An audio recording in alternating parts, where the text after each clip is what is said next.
Class 11th का unit and measurement का last topic आज हम समाप्त करने जाएंगे, जिसका नाम है vernier calipers and screw gauge. यहाँ पर दो ऐसे बेहतरीन इंस्ट्रूमेंट के बारे में पढ़ाऊंगा जो कि आपकी कैलकुलेशन, जो मेजरमेंट होता है उसमें बहुत ही ज्यादा मददगार होता है। इसके अलावा देखो, सबसे जरूरी चीज क्या कि हम एग्जाम के लिए ये तैयारी कर रहे हैं। इसका हर साल जेईई मेंस, एडवांस और नीट तीनों पेपर में वर्नियर कैलिपर्स या स्क्रू गेज में से एक क्वेश्चन गारंटेड आता है। दोनों आ जाए तो भी कोई बड़ी बात नहीं है। ये इसीलिए दोनों ही टॉपिक बड़े महत्वपूर्ण हैं। ऊपर से इनको समझना बड़ा आसान है अगर आप प्रैक्टिकली चीजों को फील कर पाए तो। वरना अगर मैं ऐसा क्वेश्चन लिख दूं और इसकी लैंग्वेज आप पढ़ते रहें, आपने केवल थियोरेटिकल भाग फॉर्मूले रट लिए हैं और ऐसे ऐसे क्वेश्चन आपने देख के एक बार लैंग्वेज पढ़ने लगे, फिर आप कंफ्यूज हो जाएंगे। आपको देख के क्वेश्चनों को डर अभी नहीं लगेगा भाई, लेकिन जब बैठोगे ना एग्जाम में 3 घंटे होंगे आपके पास, बहुत सारे क्वेश्चन होंगे करने के लिए, तो आपको डर लगने लगेगा। ऐसे क्वेश्चनों को छोड़ दोगे जिनके नंबर आने के गारंटेड चांस थे उनको ही। इसीलिए एक एक बात को ध्यान से समझते चले। मैं पहला आपको डिवाइस बता रहा हूं, वर्नियर कैलिपर्स। ये डिवाइस है, इसे कहते हैं वर्नियर कैलिपर्स। अभी मैं आपको हर एक बात के बारे में बताऊंगा, इसका क्या फंक्शन है उसके बारे में। इसमें क्या होता है, ये जो आपके पास ये हिस्सा दिखाई दे रहा है, ये मेन स्केल की तरह से काम करता है। जैसे आपके पास साधारण स्केल होती है ना, जिसमें 15 सेंटीमीटर लंबाई होगी और छोटे छोटे डंडे होंगे, बिल्कुल इसमें भी वैसे ही है। अभी मैं आपके पास लाकर इसको दिखाता हूं। इसके ऊपर क्या होता है, इसमें कुछ एक स्लाइड करके ये हिस्सा चल रहा होता है, ये इसके ऊपर ऐसे चल रहा होता है, ये ऐसे फिसलाया जाता है। ये इसे फिसलाने से क्या फायदा होता है, ये जो मैं फिसला रहा हूं इससे क्या फायदा होता है, इसके बीच में अगर इसको यहां फंसा लीजिए, जैसे मेरे पास ये मार्कर है और मैंने इस मार्कर को यहां इसके बीच में फंसा लिया ऐसे, तो इससे मैं इस मार्कर के बाहर की चौड़ाई यानी कि बाहर का डायमीटर बता सकता हूं। इसकी दूसरा फायदा क्या है, दूसरा फायदा ये है कि इसके ऊपर ये जॉस दिखाई दे रहे हैं, इनके बीच में अगर मैं इस ढक्कन को ऐसे फंसा लूं, ऐसे देखो थोड़ा सा और पास लाता हूं और मैं ऐसे करके इसको फंसा लूं, तो मैं इसके इंटरनल डायमीटर को बता सकता हूं, ये अंदर से कितना चौड़ा। और जैसे ये फिसलता है, इसमें एक चीज और निकल रही है नीचे को, ये वाला भाग, इससे मैं इसकी गहराई बता सकता हूं कि इसकी गहराई कितनी है। तो 3 खासियतें हो गई इस डिवाइस के पास। ये 3 चीजों के मेजरमेंट को बता सकता है और बहुत ज्यादा एक्यूरेट बता सकता है। जो आपके पास साधारण स्केल है उसमें सबसे छोटी लंबाई जो मापी जा सकती है वो है 1 मिलीमीटर। ठीक है बच्चों, अब इसमें क्या फायदा है कि इससे सबसे छोटी जो लंबाई मापी जा सकती है वो मापी जा सकती है 0.1 मिलीमीटर। कैसे, वो मैं सब आपको बताता हूं। देखो, इसके पास जो स्केल चल रही है इसमें 2 चीजें चल रही हैं खास खास, आप ध्यान दें, एक बार इसको देखें।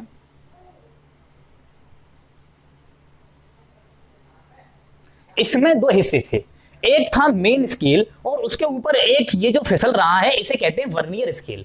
ये दोनों हिस्से जब मिलते जाते हैं इनमें 0 है, एक 0 यहां पर है, एक इस मेन स्केल पर है। एक जो ऊपर हिस्सा चल रहा है उस पर 0 चल रहा होता है, उसमें 0 1 2 3 ऐसे गिनती है। ऐसे ये हिस्सा पीछे को जाता है तो इसके नीचे जो स्केल है उसमें भी 1 2 3 ऐसे करके गिनती लिखी है। तो ये दोनों स्केल एक दूसरे से जब मिल जाती हैं तब मैं यहां से इसके अंदर की ये भी लंबाई बता सकता हूं, इससे बाहर के डायमीटर और ये गहराई, 3 चीजें नाप सकता हूं। कैसे, वो मैं अभी बोर्ड पे आपको करके दिखाता हूं। मुझे उम्मीद है कि इसका थोड़ा बहुत एप्लीकेशन आपको समझ में आ रहा होगा। ठीक, जैसे देखो आपके पास एक साधारण स्केल होती, उसकी जगह यहां काम करने वाली है मेन स्केल। थोड़ी सी मेन स्केल बनाता हूं मैं आपके सामने। ये आपका 0 है, 1 2 3 4 5 6 7 8 9 और ये आपका 1। ठीक, 1 2 3 4 5, थोड़ा सा आगे पीछे बनना है, ध्यान दें, मैं कोई एक्यूरेट स्केल नहीं बना रहा। 7 8 9 ऐसे करके आपने मेन स्केल बना रखी है। ठीक है, ये सेंटीमीटर मैंने जूम करके आपके लिए बड़ा बना दिया है, ये सेंटीमीटर में चल रहा है। ठीक है बच्चों, अब इसके ऊपर आप लेके चल रहे हैं एक छोटी सी स्केल, इसे कहते हैं वर्नियर स्केल। ठीक है, ध्यान देते चलें पूरी बातों पर। ये इसके ऊपर ऐसे स्लाइड करते हुए जा रही है स्केल, ये रही, ये ऐसे ऐसे करके ऐसे स्लाइड करते हुए जा रही। ठीक है, इसका 0 और यहां पर जो मैं अभी स्लाइड करा रहा था उसका 0। अब क्या होता है कि 1 2 3 4 5 6 7 8 9 और 10। मतलब क्या होता है बच्चों कि इसका जो 10वां नंबर आ रहा है, 0 के बाद इसमें जो 10 आ रहा है और इसमें जो 9 आ रहा है, उस पे इसका 10वां कोइंसाइड कर जाता है। मतलब इसमें आप ये समझ लीजिए, ये कहलाती है मेन स्केल।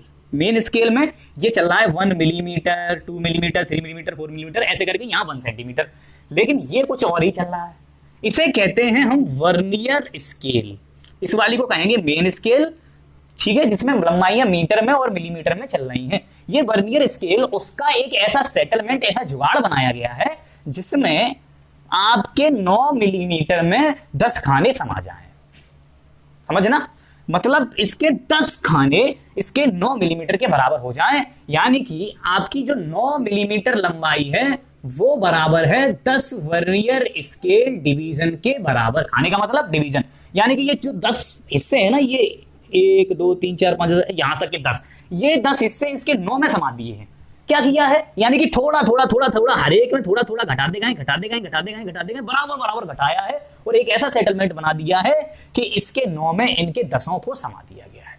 इससे क्या फायदा हुआ बच्चों, कि एक ये जो एक हिस्सा है ना, एक वर्नियर स्केल डिवीजन जिसे कहेंगे, वो आपका 9 मिलीमीटर, यानी कि 1 मिलीमीटर जो छोटी लंबाई आप माप पा रहे थे, उस मिलीमीटर से भी छोटी लंबाई माप लेता है। कैसे, उसे मैं आपको समझाता हूं। आप ये समझ लीजिए, एक वर्नियर स्केल डिवीजन की लंबाई हो कितनी गई, जब आपको मालूम है 10 वर्नियर स्केल डिवीजन की लंबाई 9 मिलीमीटर के बराबर है, तो एक वर्नियर स्केल डिवीजन की लंबाई कितने की बराबर होगी, हो जाएगी 9/10 मिलीमीटर के बराबर। इधर आगे भाग दे दीजिए, एक की वैल्यू आ गई ना। तो एक वर्नियर स्केल डिवीजन जो आपका आता है वो आता है 0.9 मिलीमीटर के बराबर। मुझे उम्मीद है कि आपको ये समझ में आ रहा होगा। अभी तो ये स्केल ऐसी थी जो मैंने आपके सामने इंस्ट्रूमेंट प्रैक्टिकल लिया है, तब इसमें 9 में भरा गया है। लेकिन जब क्वेश्चन जेईई में पूछा जाता है, जैसे कि एक क्वेश्चन अभी मैं कराऊंगा आपको, IIT जेईई 2011 के पेपर में पूछा गया था, वहां पर 16 में इसके 20 भर दिए थे। अभी क्या किया है यहां, अभी यहां पर इसके 9 में इसके 10 भरे हैं। अब की बार वहां पर 16 में 20 भरे थे। अभी मैं इस क्वेश्चन को कराऊंगा, आपको बिल्कुल प्योरली फील हो जाएगा। वो IIT में क्वेश्चन आया हुआ था, उसमें भी कोई भी टफ काम नहीं है, बिल्कुल ऐसा ही क्वेश्चन है। ठीक है, तो क्वेश्चन वैसे ही आते हैं, हर बार नई डिवाइसेस बना करके पूछे जाते हैं। केवल आपको साधारण चीजें समझ में आनी चाहिए, स्केल से मेजरमेंट करना, बस जो मैं बता रहा हूं बात वो आपको फॉलो करना आना चाहिए। अब क्या होता है कि हमें कोई भी चीज लंबाई नापनी है तो हम इसमें फंसाते चलते हैं। जैसे कि मेरे पास ये स्केल थी, तो मुझे इसकी डायमीटर मापना था, इसका मार्कर का, तो मैं डायमीटर के लिए मैंने इसमें ये करके ऐसे फंसा दिया। तो देखो फंसाने से क्या हुआ कि जो आपकी मेन स्केल थी और उसके ऊपर ये जो वर्नियर स्केल चल रही थी वो फिसलने लगी। ये जो ऊपर वाली वर्नियर स्केल है ये फिसलने लगती है, ये ऐसे फिसल के क्या होता है, देखो मैं आपके सामने और दूसरा चित्र बनाता हूं इसका, बस ध्यान देते चलें, एक बार बिल्कुल गौर करते चलें। यहां पर अगर आप समझ गए, सिर्फ समझ गए, केवल कोई भी नया फॉर्मूला नहीं रटा, कुछ भी याद नहीं किया, आप गारंटी से एक बढ़िया क्वेश्चन करके आएंगे। कंपटीशन का एक क्वेश्चन आपका पक्का तय है, केवल जो मैं अभी बता रहा हूं, कुछ समय तक जो बातें बताऊंगा उतने में ही आपको क्वेश्चन आएगा। देखो चलो बच्चों, मैं आपको इन दोनों स्केल्स में कुछ मेजरमेंट सिखाई दे रहा हूं। मेजरमेंट के लिए मैंने ये जो चित्र बनाए हुए हैं, इनमें ये जो नीचे वाला हिस्सा है ये आप समझ लीजिए कि मेन स्केल है, और ये जो ऊपर वाला हिस्सा है ये खिसका रहा हूं मैं, ये वर्नियर स्केल है। ऐसे ही इसमें ये ऊपर वाला हिस्सा वर्नियर स्केल है और नीचे वाली हिस्सा मेन स्केल है। जैसे कि मेरे पास ये वर्नियर स्केल थी, तो इसमें से अगर आप यहाँ पर कोई भी चीज़ फंसा रहे हैं, जी मैं थोड़ा उल्टा करके बनाया ऐसे, देखो मेन स्केल थी और उसके ऊपर ये वर्नियर स्केल है, और यहाँ पर कोई भी चीज़ फंसा गया जिसके मैं रॉड की लंबाई माप रहा हूँ, ऐसे ही यहाँ पर कुछ भी माप रहा हूँ। ये जूम करके बना दिया, इतनी बड़ी खैर रॉड है नहीं। हमें अगर इनसे छोटी छोटी चीज़ें मेजर करनी होंगी, तुमसे कहो कि यहाँ से लेके आगरा तक की लंबाई बताइए, तो आप इससे मेजर थोड़े ही करेंगे, वर्नियर कैलिपर्स लगा लगा करके बढ़िया फीता चलाएंगे भाई, उससे ज़्यादा फर्क नहीं पड़ता। यहाँ पर फर्क पड़ता है छोटी छोटी लंबाइयों को मेजर करने के लिए। वो बात ध्यान रखिए, आपने एक छोटी सी रॉड की लंबाई मापी, यहाँ मापी, तो आपने इसके बीच में फंसा लिया इसे। ठीक, अब फंसाने से क्या है, अगर आपके पास नॉर्मली आप मेजर करते तो आप देखते कि ये 1 सेंटीमीटर और 1.12। अब देखो ये क्या है कि यहाँ पर बीच तक इसकी लंबाई आ पा रही है, नहीं तो आप अगर साधारण कैलकुलेशन लिखते तो इसकी लंबाई लिखते 1.12, यानी कि 1.2 सेंटीमीटर लिखते हैं, है कि नहीं बच्चों। लेकिन बच्चों की ये एक्स्ट्रा जो लंबाई है ना, इतनी, ये एक्स्ट्रा जूम करके थोड़ा ध्यान देने की जरूरत है, यहाँ पर एक एक पॉइंट को ध्यान देने की। मैं थोड़ा सा ज़्यादा इसमें डिटेल नहीं कर सकता हूँ, इससे ज़्यादा जूम नहीं कर सकता हूँ। ये हिस्सा है ना, ये आप देखो, ये हिस्सा मैं कैसे बताता हूँ आपको, ध्यान दें। ये लंबाई यहाँ से लेके यहाँ तक की आप ऐसे समझ लीजिए, ये लंबाई, और ये 2 पर मेन स्केल की ये लंबाई। असली डिस्टेंस तो यही तो है जो एक्स्ट्रा आ रही है, ये एक्स, मैं इसका नाम एक्स दिए दे रहा हूँ। ये एक्स कैसे निकाल सकता हूँ मैं, एक बात समझना, ये पहले चेक करो कि इनका कौन सा खाना मैच कर रहा है। वर्नियर स्केल ऊपर चल रही है और मेन स्केल नीचे चल रही, तो आप देखेंगे ये दूसरा, ये मैच कर रहे हैं इन दोनों के, ये बिल्कुल मिल गए। अगर इसमें भी लंबाई मापनी है तो यहाँ पे भी देखें कौन सा मैच कर रहा है। आप देखें यहाँ पर ये तीसरा इनका मैच कर रहा है बिल्कुल, और एक आदमी सीध पे आ रहे हैं वही मिलते हैं। यहाँ पर इसका तीसरा मिल रहा है, इसको भी मेजर करना सिखाऊंगा। आप इसको देखिए कि यहाँ पर इनका ये दूसरा मैच कर गया, तो दूसरा मैच कर गया, तो मैं क्या करूं, अगर मैं इस लंबाई में से, ये मैंने मान लिया ये y लंबाई है, और इस लंबाई में से मैं ये लंबाई घटा दूं यहां से यहां तक की ये, क्योंकि मुझे एक खाने की वर्नियर कैलिपर्स की लंबाई पता है, वन वर्नियर स्केल डिवीजन की जो वैल्यू आती है वो आती है 0.9 मिलीमीटर, और वन मेन स्केल डिवीजन तो है कितना 1 मिलीमीटर, ये मुझे पहले से ही पता है। तो गौर करें कि अगर मैं इसमें से ये वाली डिस्टेंस में मान लूं कि ये z है, और ये यहाँ से लेके यहाँ तक ये मान लूं y है, और इस y में से ये z घटा दूं, तो मुझे ये एक्स्ट्रा दूरी मिल जाएगी कि नहीं x, तो यहाँ से मुझे x की वैल्यू मिल जाएगी y माइनस z। अगर मैं ये माप पाया तो मैं इसका मेजरमेंट सही बता सकता हूँ। सोचो ये y कितना है, ये y है एक डंडा और दो डंडे यानी कि 2 मिलीमीटर, तो y की वैल्यू आ गई आपके पास 2 मिलीमीटर। और सोचो x कितना है, यहाँ से लेके यहाँ तक, x तो ये निकालना है, सॉरी ये z है, यहाँ से लेके यहाँ तक, इस y में से इतना z घटा दो तो ये x बचेगा कि इतने में से इतना घटा दो, तो क्या बच जाएगा आपको, ये डिस्टेंस बच जाएगा, और वही एक्स्ट्रा था 1.2 में, वही एक्चुअल लंबाई थी मेरे पास। तो आप क्या करेंगे, y में से ये z हिस्सा घटा दें। अब y हिस्सा आपको सीधे सीधे पता चल गया 2 मिलीमीटर। अब z हिस्सा कैसे पता लगाऊं, यहाँ पे भी दो डंडे बनना है, लेकिन ये वर्नियर स्केल के बनना है। अब वर्नियर स्केल के दो डंडे बनना है, आपको मालूम वर्नियर स्केल के एक डंडे की लंबाई है 0.9 मिलीमीटर, तो दो हिस्सों की लंबाई होगी 1.8 मिलीमीटर। आप क्या करें, इस 2 मिलीमीटर में से और ये 1.8 मिलीमीटर घटा दें, तो यही तो एक्स्ट्रा ये x होगा, और ये एक्स्ट्रा क्या आ जाएगा आपके पास 0.2 मिलीमीटर आ जाएगा बच्चों x। अब क्या है कि मुझे ये 0.2 मिलीमीटर इसमें ऐड करना है, मेरा काम बन गया बच्चों। ठीक, ये लंबाइयां आपने सेंटीमीटर में रखी थी, आप चाहो तो इनको भी मिलीमीटर में रख सकते हैं। 10, 11, 12, ठीक है, तो 12 मिलीमीटर ये लंबाई, और प्लस कर दीजिए आप 0.2 मिलीमीटर और लंबाई, तो ये हो जाएगा 12.2 मिलीमीटर पूरी लंबाई आप मिलीमीटर में लेंथ लिख सकते हैं। मुझे उम्मीद है कि आपको ये मेजरमेंट समझ में आ गया होगा। मेजरमेंट समझ में आ गया होगा तो आप स्क्रीन पॉज करके एक बार इस मेजरमेंट को और मुझे एग्जैक्टली बता दीजिए कितना है। ओके, अब मैं स्टार्ट करता हूं, फिर दोबारा ध्यान देना, यहां से यहां देखो 1, यहां से यहां देखो 2, ये 2 सेंटीमीटर हो गया, और 2 सेंटीमीटर के बाद ये है 1, और उसके बाद ये है मेरे पास एक्स्ट्रा, ये मेरे पास एक्स्ट्रा है, ये हिस्सा मेरे पास एक्स्ट्रा है, और ये हिस्सा मुझे पता नहीं, ये हिस्सा मैं कैसे निकालूं। पहले देखो आप इनका खाना कौन सा मैच कर रहा है, ये वाला, तो आप क्या करें, इस वाली डिस्टेंस को मान लें क्या y, और इसमें से ये वाली घटा दें z। सोचो इस वाले में से ये वाला घटा दोगे तो ये बचेगा ना बीच का, बस, तो आपको मिल जाएगा x = y माइनस z। अब ये हिस्से की लंबाई कितनी है, 1, 2, 3, ये है y आपका 3 मिलीमीटर, है कि नहीं बच्चों? हाँ सर बिल्कुल। अब देखो यहाँ पर z कितना है आपका, आपको मालूम है कि वर्नियर स्केल का एक डंडा कितने का होता है, 0.9 मिलीमीटर का, तो 1, 2 और 3 हिस्से कितने के हो गए, मल्टीप्लाई कर दीजिए 3 का, तो आपकी z मिल जाएगा 0.9 मल्टीप्लाई 3 यानी कि 2.7 मिलीमीटर। आप क्या करें, इस 3 मिलीमीटर में से 2.7 मिलीमीटर घटा दें, तो ये वैल्यू कितनी आ जाएगी बच्चों, x आ जाएगी आपकी 0.3 मिलीमीटर। तो आप ये x मेजर कर पाए, यहां से लेके यहां एक्स्ट्रा, बाद बाकी यहां तक तो आपको पता ही था, यहां तक कितना है ये 1 और 2 यानी कि 20 मिलीमीटर और 21 मिलीमीटर, उसमें ये एक्स्ट्रा और हो गया। ठीक, तो आपकी जो एक्चुअल लेंथ आ गई, मेजर्ड वैल्यू जो आ गई वो आ गई 21 मिलीमीटर प्लस आपका x ये और आ गया 0.3 मिलीमीटर, तो एग्जैक्टली मेजर्ड लिख सकते हैं वैल्यू, यानी कि 21.3 मिलीमीटर। आपके पास एक नॉर्मल स्केल होती तो आप सीधा सीधा मिलीमीटर तक लंबाई माप पाते, लेकिन सोचो वर्नियर स्केल ने क्या कमाल कर दिया कि मिलीमीटर के पॉइंट में हिस्से को भी मेजर करके आपको बता दिया। मेरी बात आपको, मुझे उम्मीद है कि ये समझ में आ रही होगी ये कैसे मेजर करते हैं। अब देखो हर बार ऐसे करके घटाते नहीं रहेंगे, अब इनमें क्या हो रहा है उसे समझने की कोशिश करें, क्या इसमें सिमिलरिटी बैठ रही है उसे समझने की कोशिश करें। पहले इसका स्क्रीनशॉट ले लें बढ़िया से, क्या बता रहा हूं मैंने इसमें कोई फॉर्मूला नहीं याद कराया आपको, ना मैं आगे बताने वाला हूं, क्या कैसे कैसे किया जाता है उसे समझने की कोशिश करें, कैसे हम रीडिंग ले सकते हैं, कैसे हम एक्चुअली मेजरमेंट कर रहे होते हैं वर्नियर स्केल से, ये मैं आपको बताने की कोशिश कर रहा हूं। जरा स्क्रीनशॉट ले लीजिए एक बार।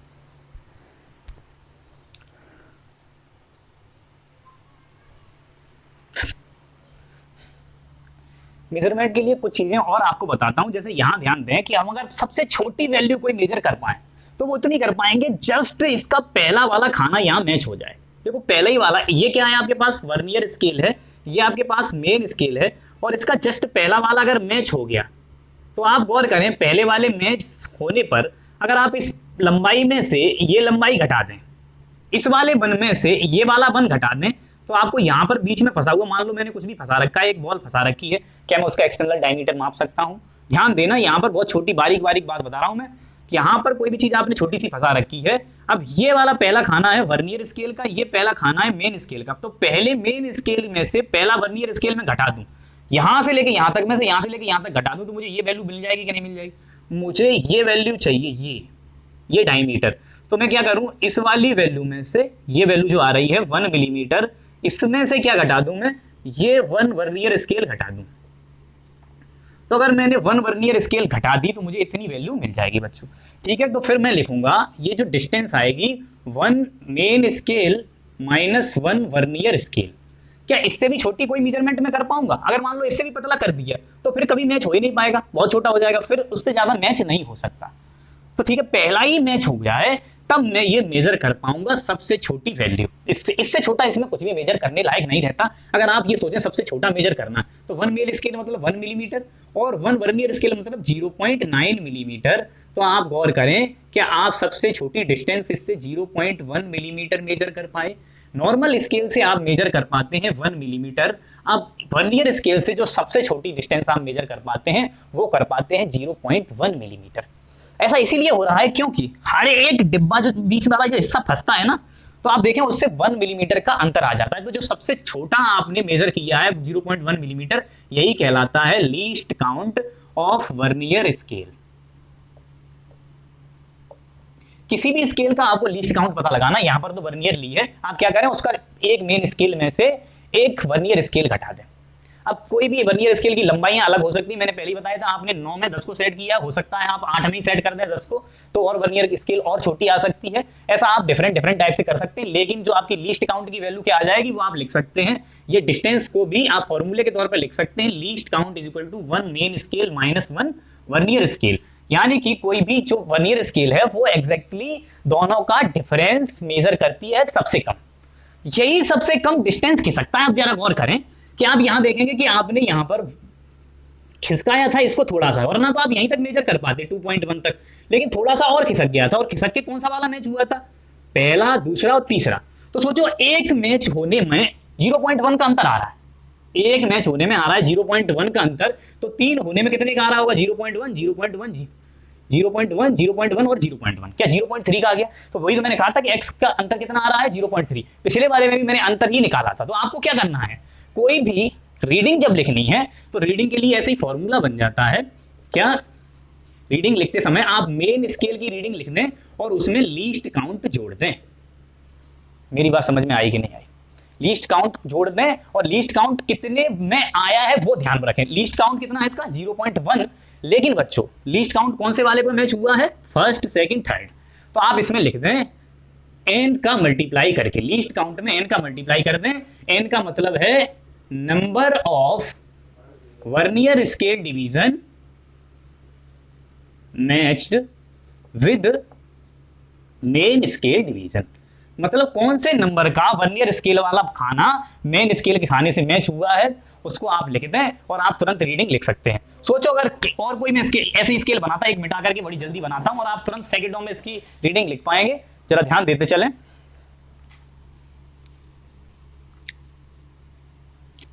सोचो मैंने आपके सामने ऐसे लिख दिया होता, ये आपके पास कोई है 1 2 3 4 5 6 7 8 9 1 1 2 3 4 5 6 7 8 9 1 सॉरी 2। ठीक है, आपके पास मैंने यहाँ पे स्केल खिसकाई, यहाँ तक मुझे रीडिंग मिली और मैंने इसका लिखना शुरू कर दिया और आपने देखा 1 2 3 चौथा खाना इसका मैच हो गया, ये चौथा वाला मैच हो गया। और आप देखेंगे मेन स्केल पर कितना चल रहा था? मेन स्केल पर चल रहा था 1 मिलीमीटर, 2 मिलीमीटर, 3 मिलीमीटर, 4 मिलीमीटर। तो 4 मिलीमीटर ये हो जाता और आप देखते कि चौथा खाना मैच हुआ है और एक खाना की लीस्ट काउंट कितना है? 0.1। तो ये कितना हो जाता है? 0.4, यानी कि 0.4 आगे निकल चुके हैं। तो आप 4 में आप 0.4 और ऐड कर देते तो 4.4 मिलीमीटर क्या आ जाती है आपकी कैलकुलेशन आ जाती। मुझे उम्मीद है कि आप कभी भी वर्नियर स्केल से रीडिंग लिख सकते हैं। आपको ये देखना है मेन स्केल में कितना चल रहा है और कौन सा वर्नियर खाना मैच हो रहा है मेन स्केल से, फिर उतने ही गिन लीजिए और मल्टीप्लाई कर दीजिए 0.1 का और इसके हिसाब से आप वर्नियर स्केल की रीडिंग लिख सकते हैं। बड़ा आसान सा कंसेप्ट है और कुछ नहीं करना। आपको पता चल रहा है ऐसा क्यों कर रहा हूं मैं, वो भी ये बातें आप ध्यान रख लीजिए, इसीलिए ऐसा किया जा रहा है। मुझे उम्मीद है कि आप वर्नियर स्केल से रीडिंग लिखना तो सीख पाए होंगे। क्वेश्चन जेईई ने इस पर कैसे पूछा था वो मैं आपको बताता हूँ, इसे नोट कर लीजिए। तो मैंने आपके सामने इस पर एक क्वेश्चन लिख दिया है वर्नियर स्केल और मेन स्केल डिवीजन पर। इसमें कहा गया है कि a vernier calipers has 0.1 millimetre marks on main scale. मतलब वो मैंने जो आपको बता ही रहा हूँ शुरू से कि हर एक मार्क जो है ना वो 1 मिलीमीटर का चल रहा है मेन स्केल में, ऐसे ऐसे ऐसे ऐसे, ये 1 2 3 4 5 6 7 ऐसे कैसे चल रहा है, यहाँ तक आप 2 सेंटीमीटर मान लीजिए, यहाँ 1 सेंटीमीटर मान लीजिए, और ऐसे ऐसे ऐसे करके चलते जा रहा है। और उसके ऊपर एक वर्नियर स्केल है, ठीक, और वर्नियर स्केल में भी ऐसे ऐसे चलते चले जा रहे हैं। और ये थोड़ा सा छोटा होता है, आपको पहले ही मालूम है छोटा होता है, तो इसका ये 20 वाला खाना 20 वर्नियर स्केल डिवीजन, ये इसके 16वें खाने से मैच हुआ, 16 मिलीमीटर से मैच हो गया। कौन सा? इसका 20वां वर्नियर स्केल डिवीजन मैच हो गया। आप देखो यहाँ लिखा गया है vernier calipers has 1 millimetre mark on the main scale has 20 equal division on vernier scale which match with 16 main scale division for this vernier. यानी कि इसका 20वां इसके 16वें से मैच हुआ। इसका मतलब ऊपर वाले के 20 को घटा घटा करके इसके 16 में फिट कर दिया गया है कि नहीं? ठीक, तो आप ये समझ जाइए कि 16 मिलीमीटर लंबाई जो है वो 20 वर्नियर स्केल डिवीजन के बराबर है। यानी कि एक वर्नियर स्केल डिवीजन जो हो गया, क्या वो 16/20 मिलीमीटर के बराबर हो गया बच्चों। अगर मैं इसको और सॉल्व करना चाहूँ बाद में करूंगा, आप चलो अभी काट लेते हैं, 4 से इसको 4 बार, 4 से इसको 5 बार काट दीजिए। यानी कि 1 वर्नियर स्केल डिवीजन हो जाएगा आपका 0.8 मिलीमीटर के बराबर, है कि नहीं? ओके बच्चों, फिर मैंने आपको बताया था लीस्ट काउंट जो होता है वो आप एक मेन स्केल डिवीजन में से एक वर्नियर स्केल डिवीजन घटा दीजिए। तो एक मेन स्केल डिवीजन 1 मिलीमीटर है और उसमें से आप घटा देंगे 0.8 मिलीमीटर, तो आपके पास क्या बचेगा? 0.2 मिलीमीटर। यही है आपका लीस्ट काउंट। ऑप्शन चेक कर लीजिए कौन सा है इसमें, ये डी ऑप्शन सही हो जाएगा। IIT JEE 2010 में आया था ये। मैं आपसे पहले कह रहा था, फिर भी कह रहा हूं, कुछ भी कैलकुलेशन करनी नहीं है, कुछ भी दिमाग नहीं लगाना है, इस फॉर्मूले तो बिल्कुल याद नहीं रखने, केवल कंसेप्ट को ध्यान रखना है। कैसे भी क्वेश्चन आप अटेम्प्ट कर सकते हैं। इसमें जेईई का क्वेश्चन है, उससे हल्के ही क्वेश्चन आपसे पूछे जाने हैं और कंपटीशनों में थे। ठीक, तो इतना होता है वर्नियर कैलिपर्स पर। थोड़ी बातें और बताता हूँ, पहले इसका एक स्क्रीनशॉट ले लीजिए। कभी कभी आपके इंस्ट्रूमेंट में सिचुएशन ऐसी भी आ सकती है जब ये बिल्कुल टच हो, 0 से 0 लगा हुआ हो, तब भी ये थोड़ा सा आगे निकल जाए। मतलब इनको हमने बिल्कुल टच करा दिया है, हम चाहते हैं कि ये बिल्कुल टच पे 0 पर ही आ जाए, लेकिन आ नहीं रहा। क्यों? क्योंकि हो सकता है ये इंस्ट्रूमेंट धीरे धीरे रखा हुआ खराब हो जाए, गर्मी की वजह से थोड़ा सा फैल जाए, या कुछ और कमी आ जाए इसमें। तो ऐसा भी हो सकता है कि ये 0 से 0 टच ना हो। जब टच ना हो तो इसे कहते हैं एरर, और एरर में हम इसे यहाँ पर नाम देते हैं 0 एरर का। ठीक, तो जब 0 टच नहीं होते ऐसा एरर कहलाता है 0 एरर। ये ऐसी कमी आना बिल्कुल लाजमी है, इन डिवाइसेस में आ जाती है। फिर हम हर बार नया डिवाइस थोड़ी खरीदेंगे, हम इसी इंस्ट्रूमेंट में थोड़ा सा काम चलाते हैं। इससे कैसे चलाते हैं जरा देखें ध्यान से, कि देखो यहाँ पर इसका 0 यहाँ पर होता तो टच होता, यहाँ पर 0 ही टच नहीं है। तो यानी कि जो भी आपकी कैलकुलेशन आएगी, मान लो आपका असली मेजरमेंट आया 4.8 मिलीमीटर, इससे गलत वाले इंस्ट्रूमेंट से आया है, ठीक, और इसमें ये जो एरर है वो मैंने मान लिया कैलकुलेट किया 0.1 मिलीमीटर। तो एग्जैक्टली रीडिंग आपकी क्या होगी, आप मुझे ये बता दीजिए। क्या वो 4.7 मिलीमीटर होगी या 4.9 मिलीमीटर होगी? एक बार लिख दीजिए कमेंट बॉक्स में जल्दी से। ठीक, अब आप खुद सोचो कि जैसे ही ये हिस्सा आगे निकल गया है, थोड़ा आगे निकल गया है, अब आगे निकल गया है तो आपकी जो भी रीडिंग आ रही होगी, यानी कि ये जो 4.8 आई है, तो वो थोड़ी सी बढ़ के आ रही होगी, क्योंकि पहले से ही कुछ आगे निकल चुका है। अब बढ़ के कितनी आ रही होगी? 0.1 मिलीमीटर बढ़ के आ रही होगी। तो जो आपकी रीडिंग 4.8 आई है वो इतनी बढ़ के आ रही है, तो एग्जैक्टली रीडिंग इतनी घटा दो तभी तो मिलेगी। तो इस वाले एरर को, जब एरर में वैल्यू बढ़ जाए तो उसे कहते हैं पॉजिटिव 0 एरर। पॉजिटिव 0 एरर, ठीक। तो पॉजिटिव 0 एरर में क्या ध्यान रखना है? पॉजिटिव 0 एरर में आपको ध्यान रखना है को आप जो आपकी रीडिंग आ रही है ना, मेजर्ड वैल्यू, उसमें से आपको घटा देना है 0 एरर। ठीक है, कितना 0 एरर है वो निकालने का तरीका भी मैं बता रहा हूं। तो पॉजिटिव 0 एरर कैसे लिखा जाएगा? ये तो 0 एरर तो घटाना है, तभी आप लिख पाएंगे क्या? Actual reading. ठीक, एक्चुअल रीडिंग में आप क्या करें, मेजर्ड वैल्यू जो आपने मापी हुई है इसमें से 0 एरर घटा दें तो आपको मिल जाएगी एक्चुअल रीडिंग। ठीक है बच्चों, अगर होता क्या, ये ऐसा थोड़ा सा आगे खिसक गया होता तो क्या होता? तो थोड़ा सा जो हमारा जो आंसर आ रहा होता, जैसे मान लो ये ऐसा आगे यहाँ पर निकल के ऐसा हो गया है कि ये आगे यहाँ आ गया है, तो फिर आपने खिसकाया यहाँ, तो आपके पास रीडिंग आई जैसे 4.8, और ये हिस्सा आगे निकल गया है 0.1, तो मतलब आपने 0.1 हिस्सा जो मापा है वो तो यहां पर आ ही नहीं पाया, क्योंकि देखो पहले से ही कुछ चल रही थी खिसकी हुई, तो 0 पे तो यहां पे आ पाया है। तो जैसे ही आप इसको खिसकाते हैं तो इतनी लंबाई तो रह गई। अब रह गई तो इसका क्या करें, तो इसको जोड़ें। ये लंबाई तो माप ही नहीं पाई ना आपने, ये एक्स्ट्रा आगे निकल गया है। तो जब आगे निकल जाता है इसे कहते हैं नेगेटिव जीरो एरर। तो नेगेटिव जीरो एरर में क्या करें, नेगेटिव जीरो एरर में आप ध्यान रखें कि जो आपकी मेजर्ड वैल्यू आई है उसमें जोड़ दें क्या, जीरो एरर, तो आपको मिल जाएगी एक्चुअल रीडिंग। अब भाई जोड़ना और घटाना, ये पॉजिटिव और नेगेटिव जीरो एरर आपको समझ में आ गया होगा। अगर थोड़ा सा आगे को खिसक गया हो पहले से तो हो गया पॉजिटिव जीरो एरर, थोड़ा इधर को निकल गया हो लेफ्ट साइड में तो हो गया नेगेटिव जीरो एरर। ठीक है, दोनों एरर आपको समझ में आ गए होंगे मुझे उम्मीद है। लेकिन अब इसमें करते कैसे हैं ये ध्यान दें। मान लो ये हिस्सा आपका अभी किधर खिसक गया था, पीछे खिसक गया था और यहाँ पे पहुंच गया था। फिर आप काउंट करें कि कौन सा वाला मैच कर रहा है। मैच कर रहा है इनका सातवां मैच कर रहा है ना, सातवां मैच कर रहा है। इसका मतलब आपके पास इतनी वैल्यू एक्स्ट्रा आ गई है, ये वाली, ये x। तो इसको क्या करें, इस वाली बड़ी वैल्यू में से इतनी छोटी वाली वैल्यू घटा दें। मतलब इसके कितने हैं, 1 2 3 4 5 और 6, इसके 6 मिलीमीटर हो गए यहाँ तक की लंबाई, ये y, और यहाँ तक की लंबाई ये z। ये कितनी है आपके पास, आपको मालूम है कि एक वर्नियर स्केल का डंडा 0.9 का आया था अभी, है कि नहीं। तो 0.9 का आया था तो 7 कितने के हो गए, 6.3 के हो गए।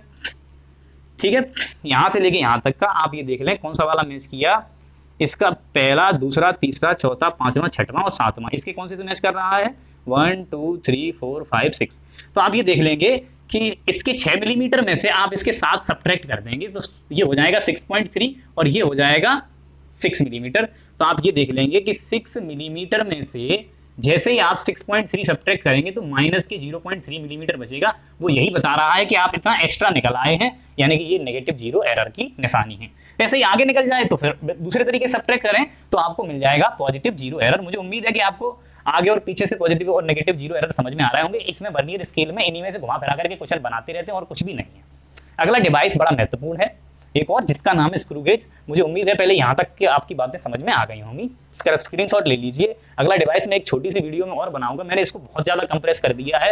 आप बड़ी बड़ी वीडियोस देखेंगे उनमें आप घबरा जाएंगे, इससे ज़्यादा इसमें कंसेप्ट है ही नहीं। मैं तो आपको बता दूँ, इसके क्वेश्चन मैंने सीट डाल रखी है, डिस्क्रिप्शन में लिंक दे रखी है, आप पहले ट्राई कर लीजिए। आपको मुझे गारंटी से पता है अगर आपने आधे घंटे इसमें पूरा ध्यान दिया होगा, जैसे मेरा पसीना निकल रहा है, अगर वैसे ही आपका निकल गया क्वेश्चन करते में, तो आप गारंटी से क्वेश्चन कर पाएंगे। इसी के साथ मैं बात खत्म करता हूँ। नमस्कार।